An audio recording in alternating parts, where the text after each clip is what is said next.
Welcome back to another edition of Through the Smoke, a Miami Hurricanes football and recruiting podcast here on the 24/7 Sports Network. Got my main man Gabby Urrutia here today with me. We want to do I don't know, like a little conversation, 30-minute conversation or so about what we're thinking in general, just going into camp. I've rambled here in the two podcasts here previously and want to bring Gabby on it. And so he could kind of share his thoughts, how he's feeling about things going into camp as well. And we'll have some discussions within those talks. Before we dive into things, of course, want to highlight our sponsors, starting with Canes Connection. Again, we told you, when this house settlement deal came through that collectives weren't going anywhere. That was solidified earlier this month. Collectives are here, not going anywhere. And so it's important to still invest in collectives because they play a vital role in the NIL space. So today, if you sign up for a monthly membership with Canes Connection and you type in the promo code 247friends, you get 50% off your first month. In addition to that, if you maintain that membership for 3 months, you get the cool swag, Canes Connection hat, or what have you, depending on the various tier you have signed up for, is what type of swag you end up getting with Canes Connection. But also if you sign up, it enters you in the pool to jump on a podcast with us. We're going to be having those. Have some Canes Connection members jump on with us, and we'll do a little Q&A, which I think will be fun too. Conversation here, Yeah. as we're in the middle of camp, because camp is kind of when things start cooking and start happening here as it relates to the season. So go join Canes Connection, go to canesconnection.com, go support those guys because it is important for the program to do so. Also want to highlight our guy, Nick Musarino at the Musarino Law Group. If you've been injured in a car accident, call 561-960-9870 or visit themusarinolowgroup.com. All right, Gabby, as I kind of said here in that little intro, I've rambled now for two straight pods. And so I think everyone kind of knows maybe where my mind's at here going into camp. And so I just want to give you the floor. Like, where are you at? Share your thoughts on the team. You can take this any direction you want to take it. But just, obviously year 4, Mario, it's a big year. Can they continue the trajectory, that they began last year? Lots of changes on the defensive side. Anyways, Right. where do you, just in general, what are your thoughts on this team going into an important fall camp?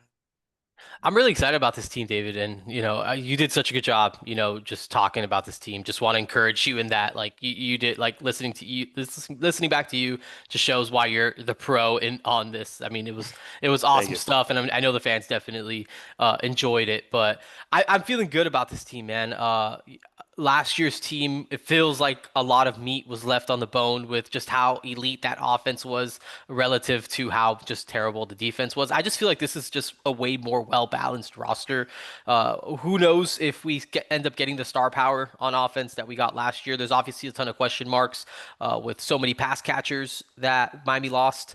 Obviously a 1,000-yard running back in Damian Martinez, a Heisman Trophy contender in Cam Ward, the #1 overall pick, and a ton of things that are new on both sides of the ball. But we talk about all the time. This is a talent acquisition sport. Like this is about the dudes. This is about the bodies.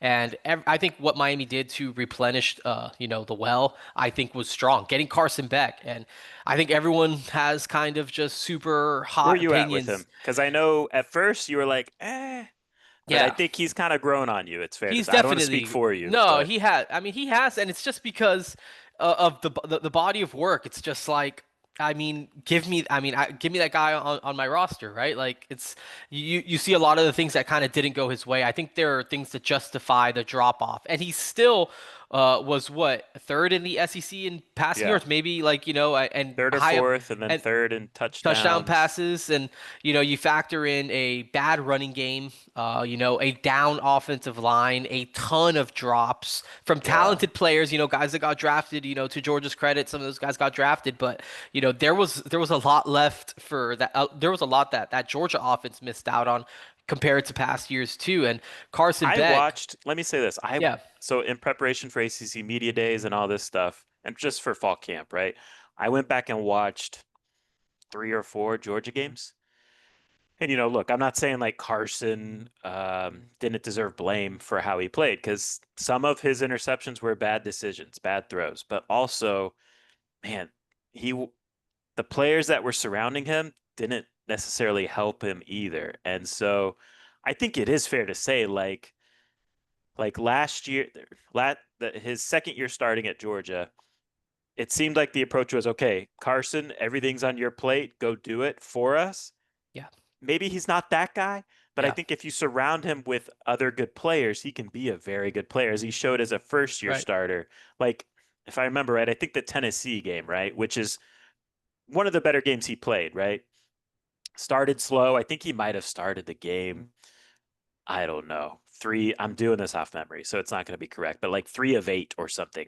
And like there was three drop like drops that were catchable passes right in the receiver's hands to start that game. So it should have been like 6 of 10 for many more yards. I think the first play of the game was a bomb to Arian Smith, hits him right here in the breadbasket, and the guy dropped it because, Tennessee guy kind of raked it, but it should have been caught. And that's just who Georgia was last year. In addition Yeah, to the run game just wasn't good enough. right.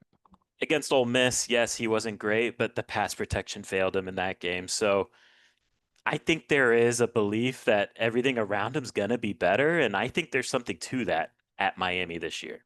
Yeah, and tell me if you push back on this, David, but this some of the feedback that I've just gotten is just like a lot of the same reasons or question marks that, that Cam Ward had coming into Miami turnovers, right? I mean, Yeah. he was a guy that was turnover prone. He fumbled the ball a ton. Everyone was pointing out the turnovers couldn't win on the road. He came in, he wasn't, let's say I don't know how much where the leadership was with just the way he kind of, controlled the room and all those things. There were knocks on Cam Ward when he was coming in. Everyone still thought really highly of Cam Ward, and then we got to see him in the spring, and I think we got more context, and I think it was pretty clear to us right away, like, all right, this Yes. guy's different, and we knew that there was something there that was different. Carson, I just think we're missing some of that in-person context from our We didn't see perspective. him in the spring. And I Right. think that matters. Right. And I think too, Miami thought that they would better protect Cam Ward by giving him a strong offensive line and a Yeah. better running game. And I think all of that kind of turned out to be true. Cam Ward, is a guy that made some superhero plays last year, but Yeah. there are also times where he has pockets that are just untouched. Like you Yes. couldn't ask, you couldn't All do day. anything for Against a that better in the pocket. Florida game, just Right. all It day. was, yeah, it's like you give Carson Beck that same protection with a running game that I think is going to be, like, I would say is It'll going be to be better better. than the Georgia running game from last year, Yep. behind an offensive front that's built to win. Will Like, be better I too. think I think a lot of the same reasons that Cam Ward ended up being successful, like I'm giving just with the context of Cam Ward, obviously in a different way because they're different quarterbacks, but for similar reasons, I think Carson Beck can be more of, okay, no Lad McConkey, no Brock Bowers, obviously, but I Right. think that there's going to be more around Carson Beck that's going to help him tap back into more of that 2023 form than the 2024 form, which again could have been way better if not for drops, if not for Yeah. all of these different other surrounding factors that kind of hindered his just potential or what it could have been.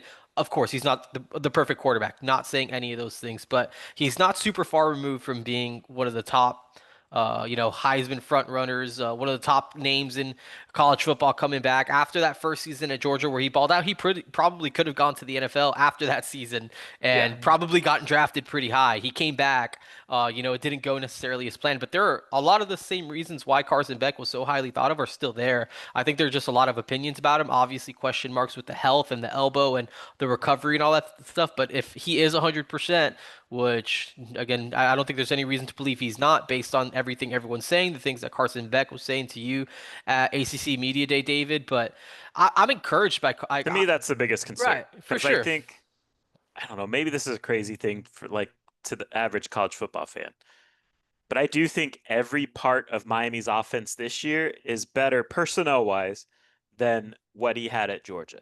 Yeah, I really do. And, we're going to talk about receiver here probably and, nitpick it and say it's a question mark in terms of like the explosive potential of this receiver group. right. But if they just catch passes, they're Yeah, going to be better than what Georgia had last year for or sure. what Carson was playing with at Georgia last year. So, Yeah. and then the O line, I think this O line is legit, one of the best Yeah. in the country. Last year, I mean, Georgia had talent on the O line last year. They had talent. They just weren't consistent relative to the Georgia standard, and the running back group just was below the Georgia standard. Yeah. So you couple all that with like again, we're gonna keep it real. Like the ACC week to week to week to week Hmm. is not what the SEC week to week to week to week is. Right. And so that's going to lead to him producing, I think. And I think as long as that elbow's fine, as long as, it's a full go from that, I think he's going to be a good quarterback for the Miami Hurricanes. Let's change the talking point now, outside of Carson Beck, because he is the most important player this fall camp For to sure. find out about. Outside of him, who are you curious most to find out about? Singular player. Yeah, I think on offense for me it's JoJo Trader. Because again, I think a lot of we talked about the who knows what the explosiveness of these pass catchers are going to be, but again, just talking to people, it's everyone kind of seems to feel like JoJo Trader's kind of like the spark plug. Like if Yep. you can unlock JoJo Trader, if he kind of gets to that, takes that big year two step and is able to kind of put together a consistent season where he's healthy and he's making plays, like he can be that explosive factor. And you pair that with a strong running game, which I think Miami wants to have a strong running game. And Miami did the ACC, I don't know if the ACC, but just the All Access. I don't know if you saw it on YouTube, David, but Shannon Dawson talks about like we're one of the most efficient running teams in the country last year. We were actually at a Yeah. 55% run split. Like, they were actually running the ball more. Like Miami wants to run the ball. They want to. So Yep. if you can run the ball the way that I expect they're going to be able to run the ball, which is going to be extremely efficiently because of that big offensive line and I think a really good stable of running backs. And then you can kind of pair that up with kind of like that RPO play action passing game, and you can get JoJo Trader kind of going and get him some good opportunities, get him some good looks, build his confidence early. Like I think that there's definitely something there to unlock some of that explosive potential. So on offense, JoJo, I That's think, a good is one. one of the biggest keys to The ceiling. what the Yeah. ceiling of this offense ends up being is going to be just what does Miami get out of him this season. Defense, I would go Motore. I don't Yeah, know how you super feel curious. about that. Yeah, for sure, for sure. Okay. I'm super curious about what What this have you looks heard like. about him on your end? A ton of buzz, a ton of really good things. If he stays healthy, assuming he is healthy, which again, I don't know where you're at with that, David. I think that he's They either say really he's a full close. go, Okay, if but he's a full go, I heard like first week of fall camp, like we'll yeah, see-ish, like like. I wasn't really sure at this point. This was a few yeah, weeks ago, the last time I kind of checked. But if he's full go, if he's ready, like right. the expectation is that he's going to be the biggest in like the highest impact, one of the big outside of Carson Beck obviously, but like biggest impact addition that Miami's added this offseason just because of just how talented he is, his aggressiveness, his mentality, just that alpha nature that he has. He's very much wired that way from what I understand, what I've heard about him. And Miami thinks that if they get him for the entire season, like they have a very, very good, aggressive linebacker who is hungry because after that 2023 season, he was primed to kind of be one of the top linebackers in the Big Ten. He got that injury, and they feel like, he still has a lot to prove, and he's working really hard. So I am very curious about the Motori thing, if kind of the hype matches the reality, I guess I would say. I think it's just a matter of the health and like coming Right. back from a second ACL, which, we'll It's see how tough. that goes. But like some of the stuff I was hearing up in Charlotte is like just he's already asserted himself as kind of an alpha of that Yeah. linebacker group. So that's what you want to hear, right? Middle linebacker. I discussed how, coming out of spring ball, how, we thought it was important for Miami to get some sort of downhill thumper of a linebacker to handle Notre Dame and Yeah. Florida in the first month of the season. I think you could even Louisville's run game's a little different, more of a slashing style, but you still need that middle Yeah. linebacker to try and plug the holes. So I think if Motore is anywhere close to who he was at Rutgers prior to his injury, it's a massive pickup. For And, sure. he will be, if that happens, he will be one of the better middle linebackers in the ACC if that happens. Agreed. Um, Staying on defense, how convinced are you that Corey Hetherman will get this defense right? Yeah, I feel relatively good about it. And again, I think to me it's about the personnel. Like I think the personnel 100%. has been significantly upgraded. And look, these are a lot of transfers. These are guys that haven't really played together. This is very much like kind of an NFL team going into free agency and restructuring everything. I think this all has to gel. This all has to come together. But where I'm encouraged is that this seems like a pretty simple defense. Like I don't think that this is extremely complex. I think that it's kind of, aggressive. It's supposed to be kind of like instinctual based on just like try to not allow guys to think, just go play, especially on the defensive front, like that front seven, like or the defensive line is just like kind of go get after the quarterback. Like I don't think they're gonna get too cute with it. So I think Miami has a couple corners who can kind of just man up and play Yep. defense in Xavier Lucas and OJ Frederique. And honestly, I think Ethan O'Connor is someone I've gotten a ton of really good feedback on, this summer, from multiple angles. Like that is extremely high quality depth. If, he does, these guys are all going to compete, but assuming he's the third cornerback, I think that's super high quality. Or even Damari Brown, like those guys being your four cornerbacks, like to me, Yeah. that is an elite four that you have of guys Even coming like back. Charles Brantley Yeah, Charles as your Brantley. fifth Yeah, is, it's nuts. Like that's a guy that's like been a multi-year starter at a Big Ten school. He's yeah, like probably your fifth cornerback. With Keontae Scott at the nickel, who another one that I've a gotten lot of really, buzz. yeah, Yeah. just like I've gotten such good feedback on Keontae Scott and what he brings to the table. Plus those linebacker. Like to me, it's just the personnel. And where I'm encouraged about Corey Heatherman too is just like in 1 year at Minnesota, he got that defense way better statistically. I don't Yeah. have the numbers in front of me, David. You might know them better off the top of your head than I do. But going from Rutgers, where he learned under Greg Schiano, which is obviously a brilliant, bright defensive mind that Mario Cristobal trusts. Mario likes him. Yep. And I think just all of that kind of working together, I think that there's just a comfort level in Corey Heatherman, his scheme, his system, plus the players that he's acquired.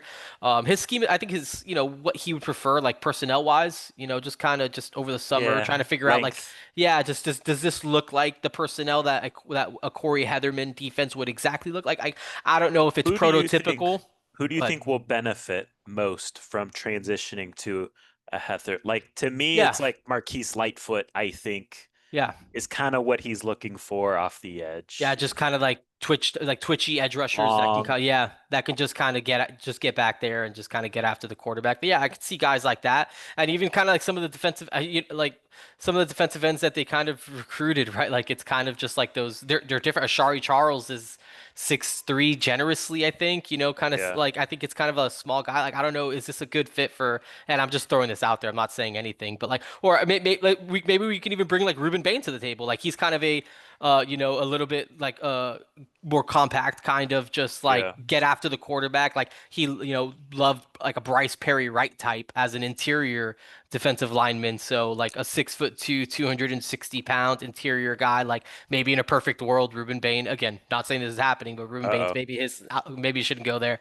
But again, I'm just talking just like from what I've gathered about like what a Corey Heatherman kind of defense kind of looks like. What He wants to talk about positionless. And right. so, I think just athletic guys. I think he just likes right, like athletic guys who can kind of go and just play and just kind right. of try to get to the quarterback, be disruptive at the line of scrimmage, and allow and create space for the guys behind him to go make plays. Like he's a linebacker guy, so I think he cares about creating situations for those guys to be able to go play freely too and go make plays. Like maybe a Wesley Bassant, this could be a good situation where Wesley Bassant can kind of get unlocked and see what he can kind of do, playing alongside a guy like Mo Torrey, who's a veteran who Right. knows this defense, who's played in this defense, played 2 years under, Corey Heatherman, at least under his tutelage, like, just learning under him, even if it wasn't specifically his defense. But I am encouraged. And just like, interactions with, Coach Heatherman over the summer during the camp sessions and all that stuff, I feel like he seems like a good fit.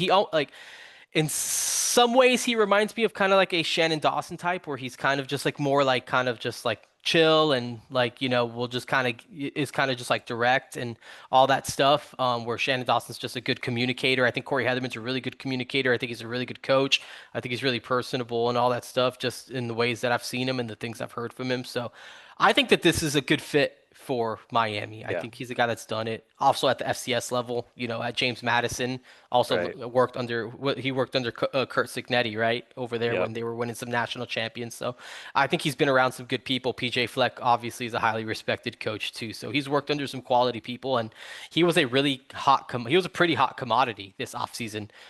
From what I understand, like there were other options for him other than Miami, and he chose to come down here. So from what I've heard about him, people seem to love him. The players seem to relate with him, and I think it's going to be a good fit, especially just with the talent that they have back here now. I think one thing, some of the feedback I've got on him is I think he really does try to ask the players, specifically the linebackers, but I think every level of defense, like, what do you think of what we're trying to do? Like, trying to get a feel for, do you understand what we're doing?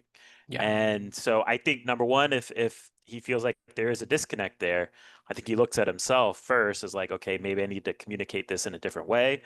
If it still doesn't get through, okay, maybe I'm asking him to do something that he just can't do or doesn't know how to do, et cetera, et cetera. So I do think that's maybe something different rather than, I think Kevin Steele and I think Lance Guidry were more so the style of this is what we're going to do. It's, not my way or the highway. Like it's not intense like that, but just like this is how I want it. This is what we're going to do. So go execute it, go do it. learn how to do it. Yeah, And sometimes it doesn't fit. The pieces don't fit with that style, right? So, good or bad, I think that is a difference with Corey Heatherman.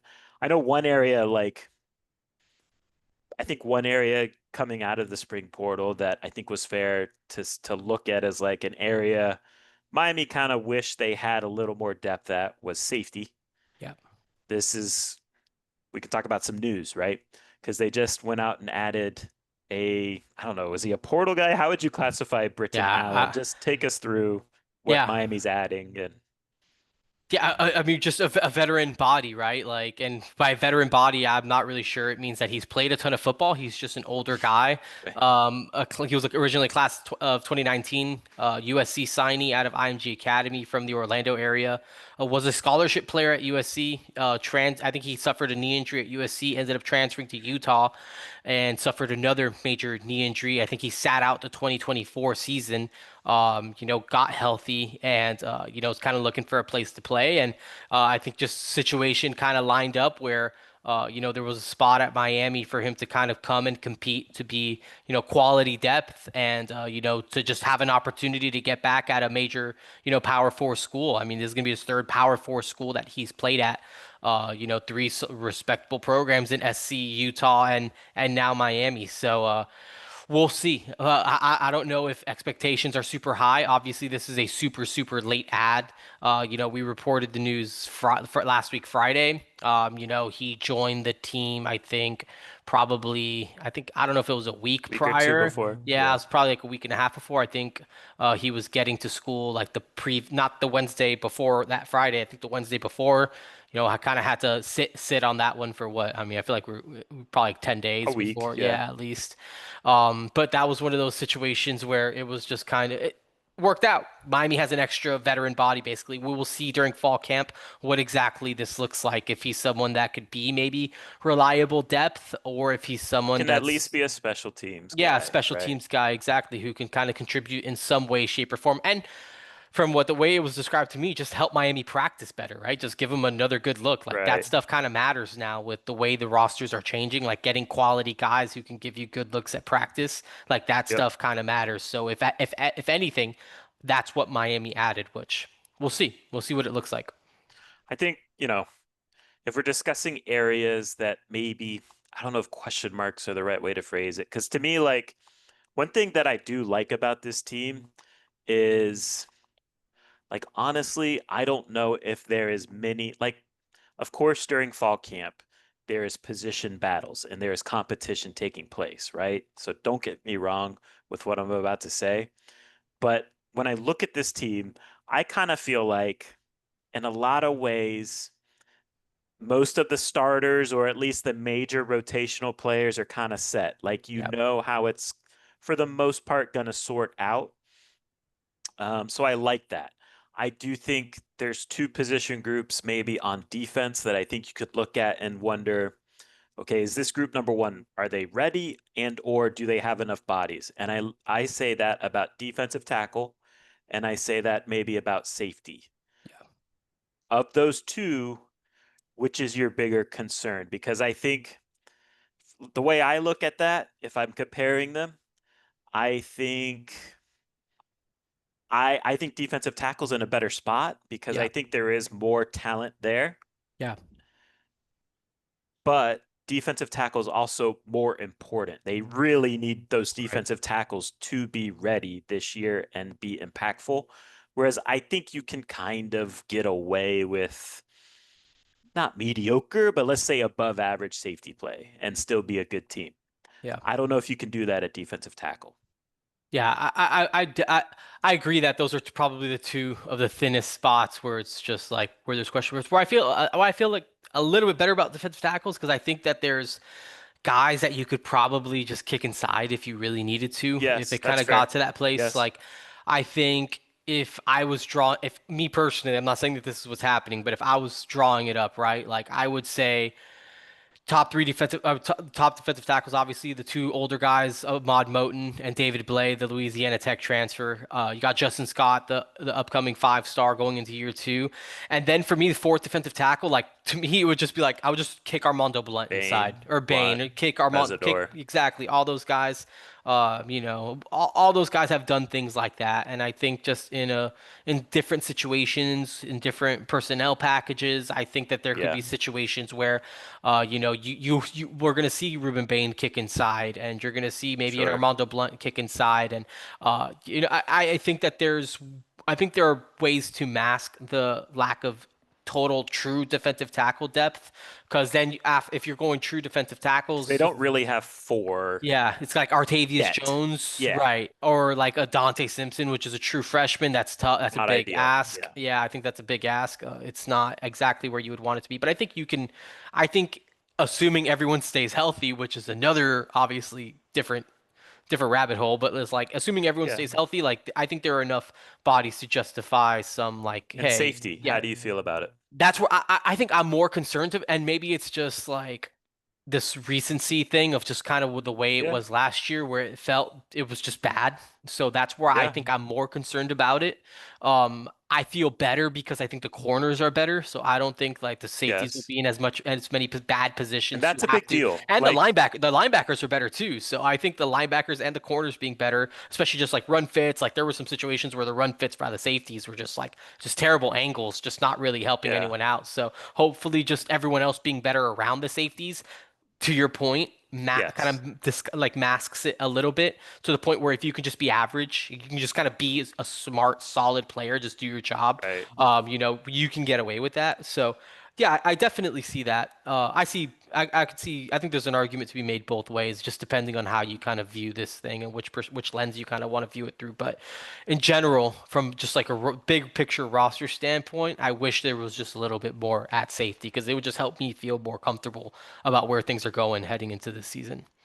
What do you feel like is an acceptable step forward for the defense? So, like, I think last year, depending on the metric, Miami's defense was anywhere between like, I don't know, 35 and 65, again, Yeah, depending on the metric. So let's just put it in the middle of that and say like 50. Let's say yeah, Miami was at 50th defense in the country last year. So yeah. what's an acceptable level this year to you?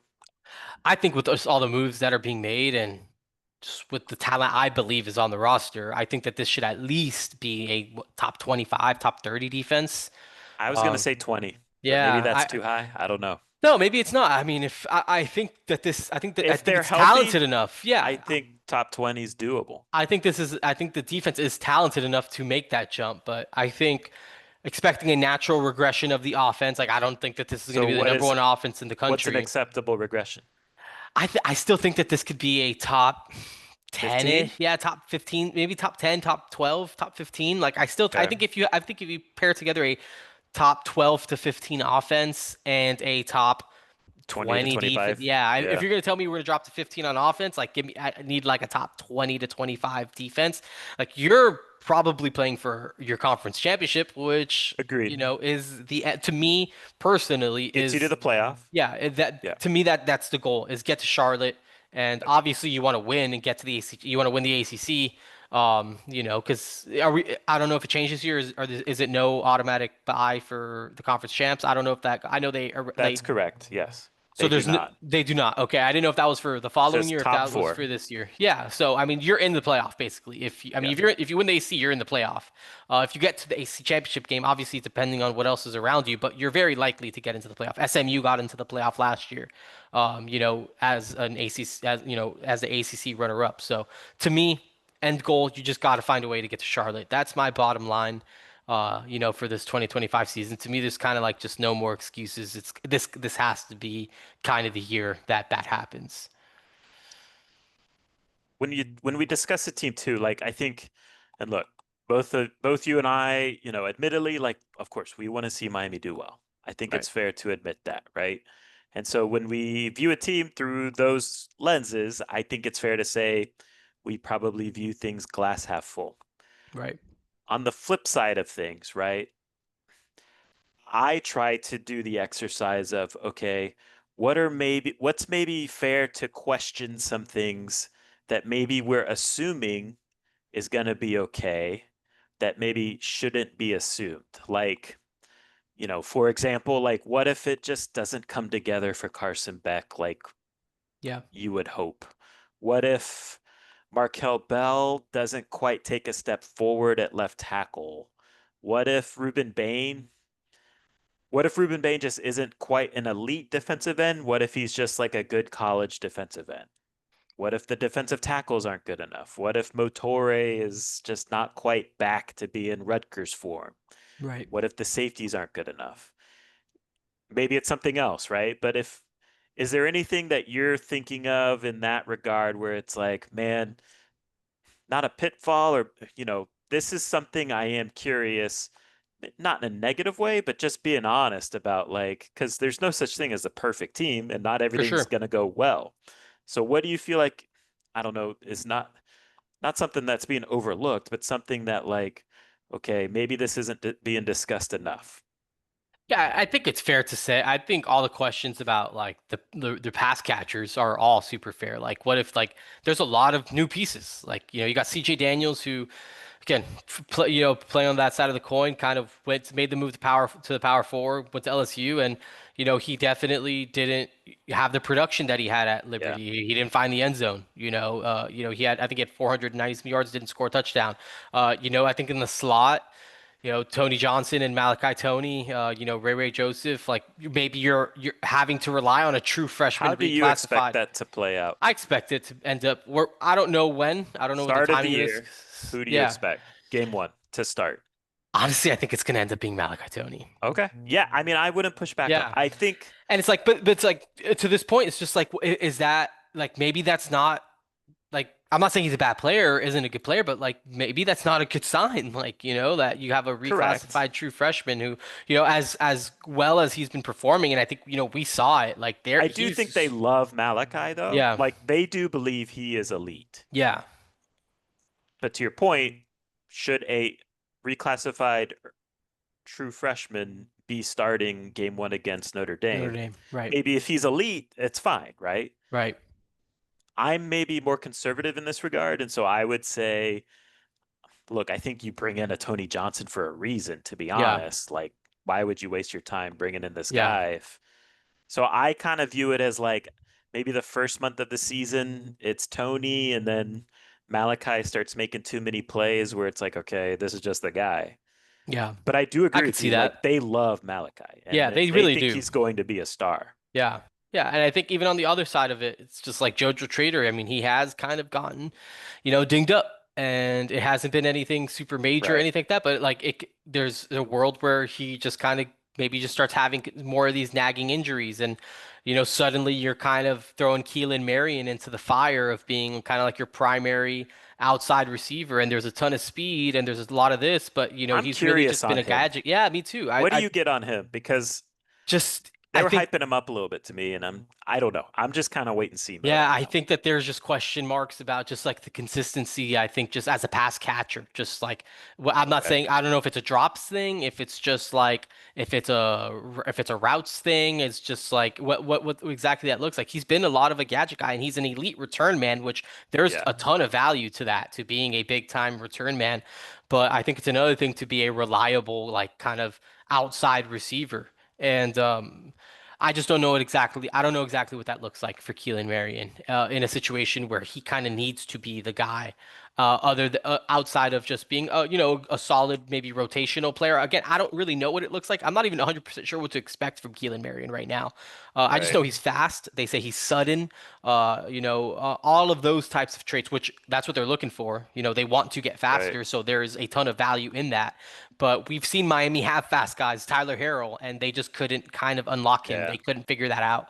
And I think there is a world where it's just like, how do you figure out how to get Keelan Marion the ball in a way that's more so than just kind of this like gadgety type of player? Can he be an actual receiver who can help you make plays downfield? And again, I do where I One don't thing I really will have. Yeah, say go ahead, go about ahead. this receiver group, I think they go about their business the right way. I think they are pros with their Yeah, approach, which is encouraging.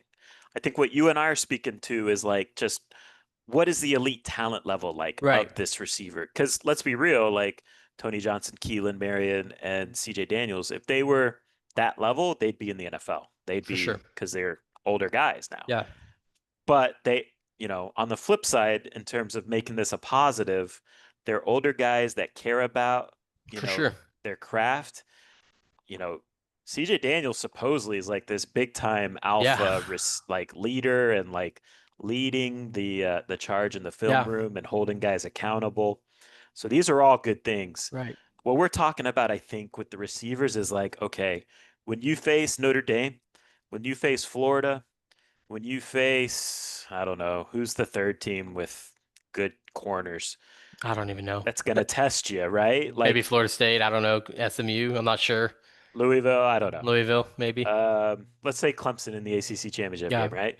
Like you need dudes who can get open against big time corners. Are yeah, these receivers those type of guys? right, I think that's the conversation you and I are having. right, right. So, Yeah, and again, I was just kind of playing devil's advocate as far as just like I do believe in this group of pass catchers, and again, talk about just feedback. I mean, the CJ Daniels feedback has been awesome from yeah, people I think around the him. floor is From good of this Yeah, group. And I'm glad they went out and got all yeah, these. for Like to sure. me, this isn't like the Mark Pope, D. Oh Wiggins, no, I forget. God no, You know what I mean? Like no, no, no, that it's was a not bad Miami receiving group. for sure. We're not speaking on this group like they're that. Yeah, We're speaking on this group like, okay, are they good enough to go win the ACC? yeah. I think is Yeah, and the also conversation we're I having. think someone we've kind of like not brought into this conversation is Elijah Lofton, Yeah. who I think is going to be again. I'll admit I'm very curious just what it looks like. Yeah. Because look, I think he's a great player. Hmm. I think he's very talented. He's just such a outlier for me He is. that He is. I admittedly have a hard time wrapping my head around, okay, how does someone who looks like that get you 500 receiving yards? Yeah. Now, I I think he's think going he to do can it. do it. I think Yeah, he's going to do it. I think he can do it. I'm kind of all in, man. I really am kind of all in on Elijah Lofton. Yeah. I'm just a believer, man. I don't I'm know. not a doubter. There's It's just something just, about him, man, that I'm just like I'm here for it. I really am. yeah, he's going to be the most unique tight end we've seen at Miami For yet. sure. I And think that's yeah. what I'm speaking to. Yeah, definitely. Okay. I think he's going to line up all over the place. Like I think they're going to do so many things with him, and I Right. think Miami's just kind. I think because of that, Miami's just going to live in like 12 personnel. Like I think they're always going to have two tight ends on the field, like with Bauman and Lofton. Like this is going to. I just think this is going to be one of those offenses that's just going to kind of always be sort of. And I think the tight ends are just going to be a part of this equation. And I think especially as you get closer to the red zone, like you got Alex Bauman, who's a red zone beast at Tulane Yeah. throughout his career. Like there are guys, like there are answers to me. There are answers, at multiple kind of levels here, and it's not just about the receivers because I think the tight end room obviously is kind of getting. You lost Elijah Arroyo, but at this time last year, I think we were Elijah Arroyo believers, David. But I don't know Yeah. if the nation was Elijah Arroyo believers. I Yeah. kind of go back to He the was hurt. preseason, right? The preseason, like talk, even the Florida Miami game, and it was like tight end nod was going to Arliss Boardingham over Elijah Right. Arroyo, and in hindsight, like Arliss Boardingham is now at like Bowling Yeah, he Green, and transferred. and Yeah. then Elijah Arroyo was like fourth tight end drafted. I mean, I just think that just because there are question marks doesn't mean that there are not answers. Like there can be 100%. answers to these questions that are good, that are positive. I just think there's things we haven't seen yet, and but I think to me, honestly, like just looking at this roster, like looking at the way that this program's continued to trend, like I am excited about this team. And again, there are definitely some things I want to see, but this is the Last thing, this is a talent on the roster that I think gets it done. we haven't discussed the offensive line, right? And I think like it's boring to talk about offensive line, right? But I think if you believe that this team is going to take the next step, it's because you believe this offensive Yeah, line is going to be a weapon. Did you yeah, see? I don't know if you saw it, but did you see the article I wrote over the weekend where I went through, I think it was since yeah. 2020, and I went through like, okay, All the different teams that have had three offensive linemen three, drafted. at least three in the next draft. Yeah, So there could have been other teams that had younger guys that went on to be drafted in right. later drafts, but teams had three guys on the offensive line selected in the next draft. And I think Yeah, if you look at this Miami team, I think you can definitely find three, maybe four. It just kind of depends on Matthew McCoy if he comes back yeah, for another year or not. But I think you look at Francis, you look at Markel, you look at Inez. They're probably going to get drafted in the NFL draft, yeah, right? If that pans out, the data shows you the odds are pretty good yeah, that Miami's going to win at least 10 games. The odds are pretty good that Miami's going to be in a 12 team playoff if you win 10 games. yeah. And frankly, the odds were like 50%, 40% of those teams won national championships. So the offensive line is boring to talk about it on a podcast, right? I love talking about the offensive line. I'm here But for it it. does matter. I mean, it's so important. And we talk about how like and look, the teams that were sending three or four offensive linemen in the next draft from one team, it's the teams you want to be with. Alabama, Ohio Mhm. State, Georgia, LSU, right? LSU. Yeah. So these are the waters that Miami is kind of swimming in now. And again, the point with pointing this out is the trajectory is on it's on track to compete for real stuff. So I don't know. Offensive line, Yeah. is there anything else you want to add? No, definitely. And I think that that's the bottom line of why I just kind of feel good about this offense figuring it out. That's the reason why I'm not super concerned about this offense and Carson Beck in general, because I think that this offensive line is going to set the tone, man. And Yeah, again, at the end of the day, you're going to have your Notre Dames, and that's going to be a dogfight in the trenches. But Miami's built, true, at least in the trenches. I don't know about the game. We'll get to the game when we get to the game. But in the trenches, like Miami's offensive line is built to handle Notre Dame's defensive line. Like that is agreed. a matchup they can win. I'm not saying they will. I'm saying that's a matchup they can win. Agreed. Miami's built to handle Florida up front. Miami's built to handle Clemson up front. Like they can go to war with those like top tier line of defensive lines in the country, like for I sure. agree. And I think that just matters, especially just in the context of what's really important, right? And what we kind of keep harping on is just getting to the ACC championship game, winning an ACC title, really just getting to the ACC championship game, kind of bare minimum. Like I just think within the conference, like this offensive line is going to be. I think I'm a believer in this offensive line, just because I'm obviously a believer in Francis Mawanoa. I'm a believer in Inez Cooper. I think James Brockermeyer comes from a football family. Dad was an All-American at Texas. He just I gets it. He's kind of think smart. he's going to be good. He's gonna be good. I He's think he's going definitely to gonna be be good. good. I think Matthew McCoy. I mean, again, Yeah, I think there's been a lot of people just again he's stepping up. within the building that have been in my ear about this, but like the Matthew McCoy thing, another one I'm just kind of all in on. Like I just think Yeah, he People legitimately think that like you talk about him coming back next year, it's like that might be a priority for them because they want to move him to tackle because they Right. think he is a big time tackle. Like they don't even think he's a Right. future guard. They think he's a tackle that's playing guard because he has to play guard because they have two very, very good tackles. And then Markel Bell, just watching, during the spring, the feedback I got on just, you know, just with the footwork and the way he moves, like he's not a big sloppy 6'9". He's an No. athletic 6'9". He can move. He has some of the best feet of any of the tackles. Like you start watching and cutting up tape and you start looking at all those things that all these people are looking, you see some impressive things with Markel Bell He has and what first he's round doing. potential. Yeah, like He I'm a does. believer in that. And look, maybe it doesn't always look pretty with Markel Bell. Like I still think that he's raw to an extent. Like Yeah. I think that he's still kind of But he's hard to molding. go against because Yeah. he can make a mistake and still Yeah, you're the length 8 feet the away. length is Yeah. absurd. And again, he's not just like a statue. Like he can Yeah. move. Like he's developed really, really strongly. Miami's extremely excited about him. And that's why I think this team's just gonna be able to run the ball so well. I think they're gonna establish that. I think it's going to keep Carson Beck comfortable. And again, even if you don't have, let's say, the elite supporting cast as far as their wide receivers, if you could just have reliable guys that can make the play in front of them, like I just think that this is going to be a good offense because I think they're just going to be so good up front. And Alex Bauman's a good blocking tight end too. Elijah Lofton is willing to Yeah. block. Like he's a strong dude.